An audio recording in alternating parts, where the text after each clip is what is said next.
আপনার কি বাজাজ অ্যালায়েন্স বা কেয়ার হেলথ ইন্স্যুরেন্সের পলিসি আছে? ভাবুন তো, হঠাৎ পরিবারের কেউ অসুস্থ, আপনি তাকে নিয়ে দেশের প্রথম সারির কোনো হাসপাতালে দৌড়ালেন, আর সেখানে গিয়ে শুনলেন আপনার ক্যাশলেস কার্ড আর কাজ করবে না, আপনাকে চিকিৎসার পুরো খরচ নিজের পকেট থেকে দিতে হবে। হ্যাঁ, ঠিক এরকমই একটি ভয়ঙ্কর পরিস্থিতির মুখোমুখি হতে যাচ্ছিলেন লক্ষ লক্ষ মানুষ। 1 সেপ্টেম্বর 2025 থেকে ভারতের প্রায় 15,000 হাসপাতাল এই দুটি বড় ইন্স্যুরেন্স কোম্পানির গ্রাহকদের জন্য ক্যাশলেস সুবিধা বন্ধ করে দেওয়ার সিদ্ধান্ত নিয়েছিল। নমস্কার, আমি অপূর্ব দাস, উন্নয়ন ফাইন্যান্সিয়াল সার্ভিসের তরফ থেকে স্বাগত জানাই। আজকের ভিডিওতে আমরা বিস্তারিত জানব কেন হাসপাতালগুলো এমন চরম সিদ্ধান্ত নিয়েছিল, এর পেছনে আসল কারণটা কি, এখনকার পরিস্থিতি ঠিক কি, আপনার পলিসি কি সুরক্ষিত, এবং ভবিষ্যতে এমন পরিস্থিতি এড়াতে আপনার কি কি জানা দরকার। ঘটনা সূত্রপাত করে ভারতের হাসপাতালগুলোর একটি অন্যতম বড় সংগঠন association of health care providers India বা AHPI। এই সংগঠনের অধীনে প্রায় 20,000 হাসপাতাল রয়েছে। তারাই তাদের সদস্য প্রায় 15,000 হাসপাতালকে নির্দেশ দেয় 1 সেপ্টেম্বর 2025 থেকে বাজাজ অ্যালায়েন্স এবং কেয়ার হেলথ ইন্স্যুরেন্সের গ্রাহকদের আর ক্যাশলেস চিকিৎসা দেওয়া হবে না। ক্যাশলেস সুবিধা বন্ধ হওয়ার মানে হলো হাসপাতালে ভর্তি হওয়ার সময় আপনি আর আপনার ইন্স্যুরেন্সের কার্ড দেখিয়ে চিকিৎসা শুরু করাতে পারবেন না।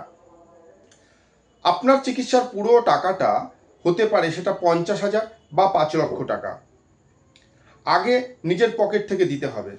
পরে সমস্ত বিল আর কাগজপত্র ইন্স্যুরেন্স কোম্পানিতে জমা দিয়ে সেই টাকা ফেরত পাওয়ার জন্য আবেদন করতে হতো, যাকে আমরা বলি রিম্বার্সমেন্ট।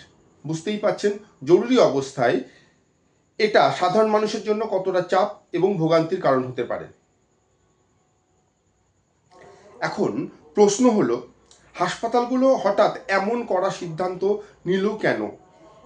এর পেছনে মূলত 3টি প্রধান কারণ ছিল। AHPI এর সবচেয়ে বড় অভিযোগ ছিল যে এই ইন্স্যুরেন্স কোম্পানিগুলো বহু বছর ধরে চিকিৎসার জন্য নির্ধারিত মূল্য বা ট্যারিফ বাড়ায়নি। আপনারা জানেন, প্রতি বছর জিনিসপত্রের দাম বাড়ে, ডাক্তার ও নার্সদের বেতন বাড়ে, নতুন যন্ত্রপাতির খরচ বাড়ে। হাসপাতালগুলোর মতে এই মুদ্রাস্ফীতির হার বছরে 7 থেকে 8%। কিন্তু ইন্স্যুরেন্স কোম্পানিগুলো সেই পুরনো রেটেই টাকা দিয়ে যাচ্ছিল, যা হাসপাতালগুলোর জন্য লোকসানের কারণ হয়ে দাঁড়িয়েছিল। দ্বিতীয় বড় অভিযোগ ছিল বিল মেটানো নিয়ে গড়িমসি। হাসপাতালগুলোর বক্তব্য, রোগী চিকিৎসা হয়ে যাওয়ার পর এবং বিল জমা দেওয়ার পরেও ইন্স্যুরেন্স কোম্পানিগুলো টাকা দিতে অনেক দেরি করছিল। এমনকি রোগীর ডিসচার্জের জন্য ফাইনাল অ্যাপ্রুভাল পেতেও ঘন্টার পর ঘন্টা অপেক্ষা করতে হচ্ছিল, যা হাসপাতাল ম্যানেজমেন্ট ও রোগী উভয়ের জন্য সমস্যার কারণ ছিল। তৃতীয় এবং খুবই গুরুত্বপূর্ণ অভিযোগ ছিল যে ইন্স্যুরেন্স কোম্পানিগুলো ফাইনাল বিল থেকে নিজেদের ইচ্ছে মতন টাকা কেটে রাখছিল, যা নির্দিষ্ট কারণ ছাড়াই বা ছোটোখাটো অজুহাতে বিলের একটা অংশ দেওয়া হচ্ছিল না। হাসপাতালগুলোর মতে এই কাটৌতি ছিল সম্পূর্ণ একতরফা। এইসব কারণেই AHPI একরকম বাধ্য হয়েই ক্যাশলেস সুবিধা বন্ধের মতো চরম সিদ্ধান্ত নেয়। হাসপাতালগুলোর এই সিদ্ধান্তের পর বীমা সংস্থাগুলোর নিয়ন্ত্রক সংস্থা জেনারেল ইন্স্যুরেন্স কাউন্সিল বা GIC তীব্র প্রতিক্রিয়া জানায়। তারা AHPI এর এই পদক্ষেপকে একতরফা বা স্বেচ্ছাচারী বলে অভিহিত করে। তাদের মতে কোনো আলোচনা ছাড়াই এমন সিদ্ধান্ত নিলে সাধারণ মানুষের মধ্যে আতঙ্ক ছড়ায় এবং স্বাস্থ্য বীমা ব্যবস্থার উপর থেকে মানুষের আস্থা হারিয়ে যায়। বিশেষ করে জরুরি চিকিৎসার ক্ষেত্রে রোগীদের জীবন নিয়ে টানাটানি হতে পারে। এই টানাপোড়েন এবং বিতর্কের মধ্যেই আসে স্বস্তির খবর। আপনাদের জানিয়ে রাখি, 29 আগস্ট 2025 AHPI তাদের এই সিদ্ধান্ত প্রত্যাহার করে নেয়। বাজাজ অ্যালায়েন্সের উচ্চপদস্থ কর্তাদের সাথে AHPI এর একটি বৈঠক হয়। সেই বৈঠকে হাসপাতালগুলোর অভিযোগগুলো, বিশেষ করে পুরনো রেট, দেরিতে পেমেন্ট এবং অন্যান্য সমস্যাগুলো নিয়ে বিস্তারিত আলোচনা হয় এবং অভিযোগ সমাধানের আশ্বাস দেওয়া হয়। এরপরই AHPI তাদের সমস্ত হাসপাতালগুলোকে ইমেল করে ক্যাশলেস সুবিধা আগের মতোই চালু রাখার নির্দেশ দেয়। অর্থাৎ আপনি যদি বাজাজ অ্যালায়েন্স বা কেয়ার হেলথের গ্রাহক হন, আপনার চিন্তার কোনো কারণ নেই।